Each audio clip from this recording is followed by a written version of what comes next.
السلام علیکم ورحمۃ اللہ وبرکاتہ۔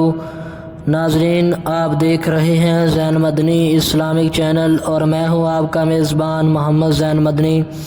ناظرین، جیسا کہ آپ کو معلوم ہے کہ ہم ریاض الصالحین ریکارڈ کر رہے ہیں۔ آج ہم ریاض الصالحین کی حدیث نمبر 32 ریکارڈ کریں گے۔ آپ سے التماس ہے کہ ہمارے چینل کو سبسکرائب کریں، لائک کریں، شیئر کریں اور بیل آئیکن پہ کلک کریں تاکہ ہر آنے والی نئی ویڈیو آپ تک پہنچ سکے۔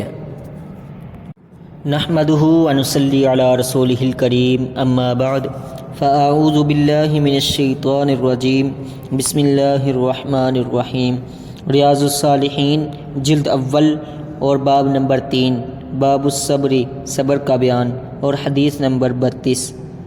حضرت ابو ہریرہ رضی اللہ عنہ سے روایت ہے کہ رسول اللہ صلی اللہ علیہ وسلم نے فرمایا، اللہ تعالیٰ فرماتا ہے، میرا وہ مومن بندہ جس کی محبوب ترین چیز میں واپس لے لوں لیکن وہ اس پر ثواب کی نیت سے صبر و رضا کا مظاہرہ کرے، اس کے لیے میرے پاس جنت کے سوا کوئی بدلہ نہیں۔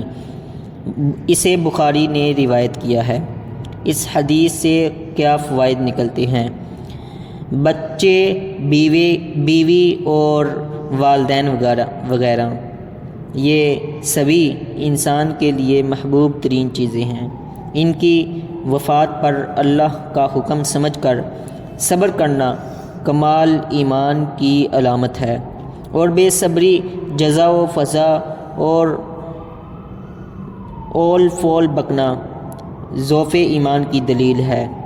پہلی بات کا صلہ جنت ہے اور دوسری بات اللہ تعالیٰ کا ناراضی کا باعث ہے۔